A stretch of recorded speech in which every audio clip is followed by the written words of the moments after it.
to the Daily Cyber Briefing for Monday, the 25th of March. I'm Stephen Ridgway.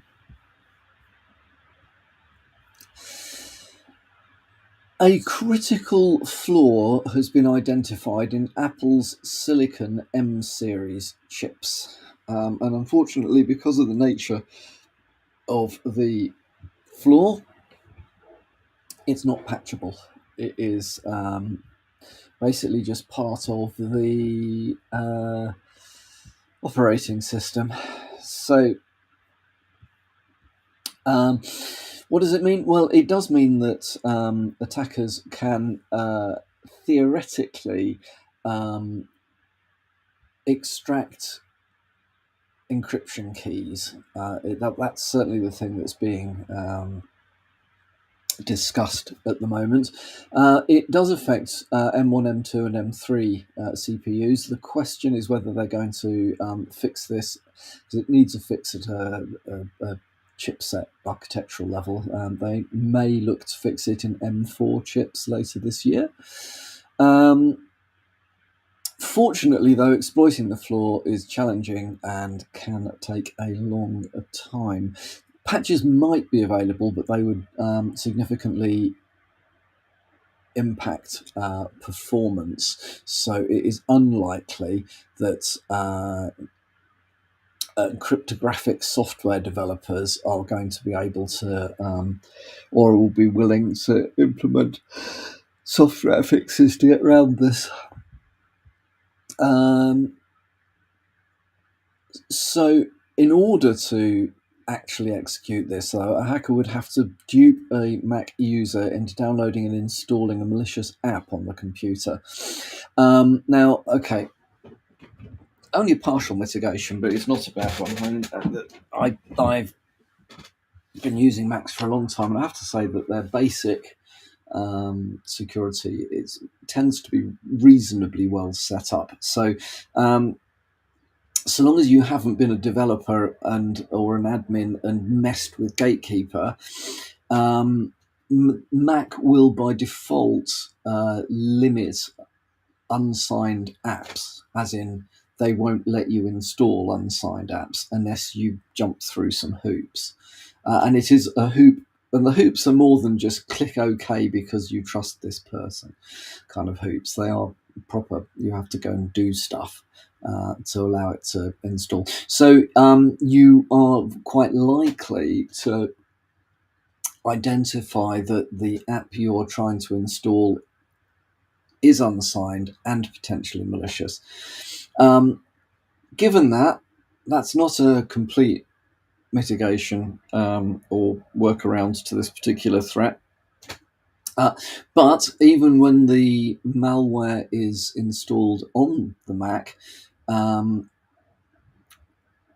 it takes, well, according to the researchers that have discovered this flaw, it takes anywhere between an hour and 10 hours of continual malicious app usage, as in the app would have to run for somewhere between an hour and 10 hours in order to have any chance of decoding any encryption keys.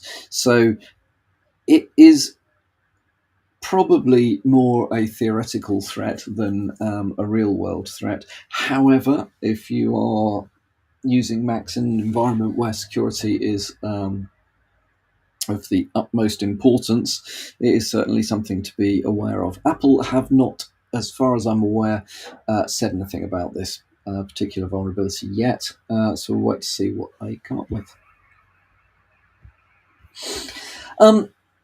So following on from Microsoft's patches earlier this month, there have been reports of Windows Server instances crashing. It has now been admitted by Microsoft that those are due to the latest security patches. And there are, if you are suffering from these particular issues, It is to do with the Local Security Authority Subsystem Service, LSAS, on Windows 2012 R2, which isn't supported anymore, 2016, 2019, and 2022. It is triggered when on-premises and cloud-based Active Directory domain controllers service Kerberos authentication requests. The patches, newer patches have been released, and there are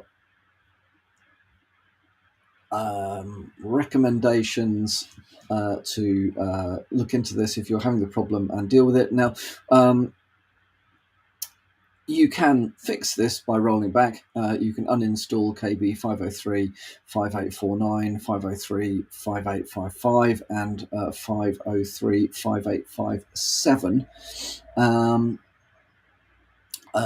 So, yeah, it is impossible to roll back whilst you work out whether the updated patches are going to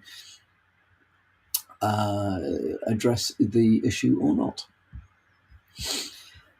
Okay, so UK action fraud. I think in the UK we have a very disjointed approach to cybersecurity at a governmental, well, they call themselves NGOs, but they're just government agencies by a different name. At that level, so we have the NCSC,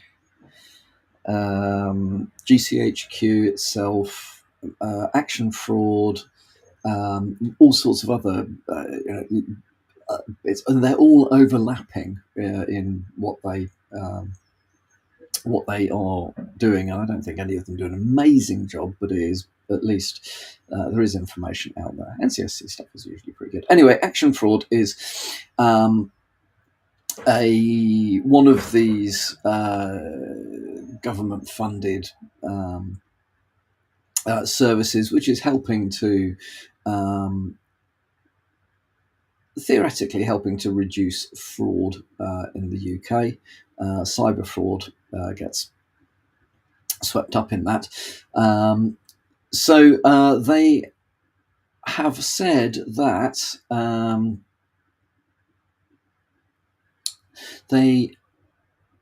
that Gmail and Facebook accounts at the moment are under particular risks. And their stats say that in Britain, citizens are losing something in the region of 1.3 million to hackers. I'm guessing that's per year.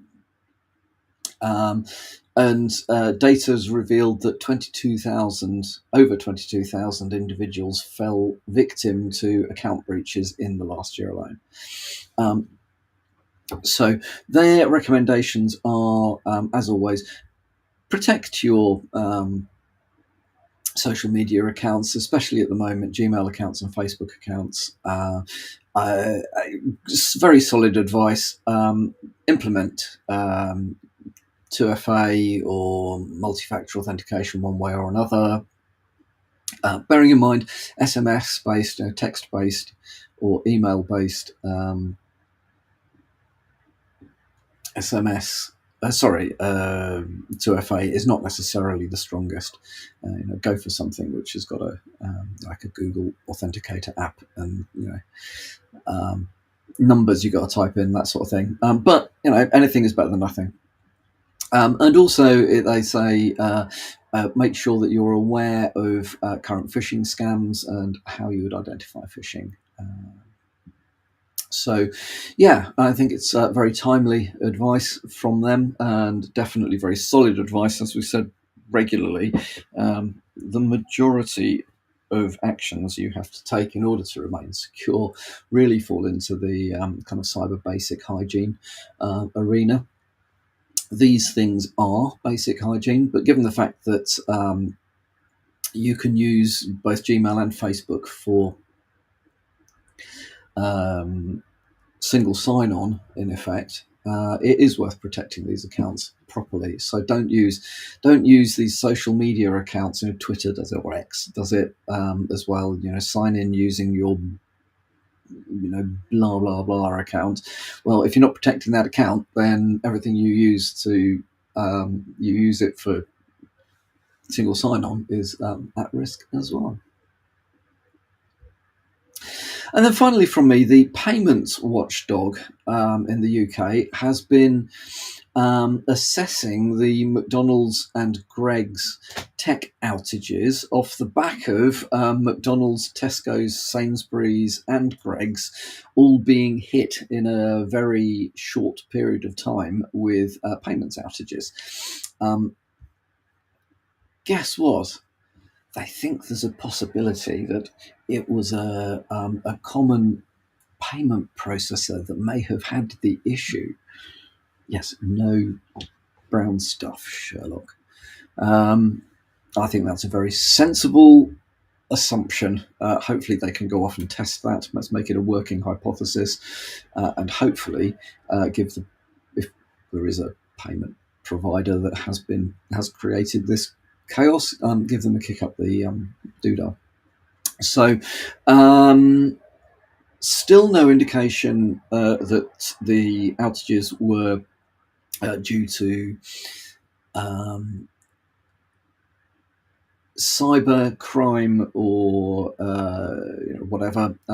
It looks like it remains technical, but we won't know until we get to the bottom of what all of this stuff was about. And my bets are on there's a payment processor somewhere, or somebody in the payment, or an organization in the payments process supply chain, which has actually caused the issues. That's enough for a Monday. Hope you had a good weekend. Also, hope you're going to enjoy a shorter week this week. It's Easter break in the UK, at least, of Friday and Monday next week as holidays. So short week, which generally for us means you've just got to do 5 days work in 4 days. Never mind. I'll speak to you all again tomorrow.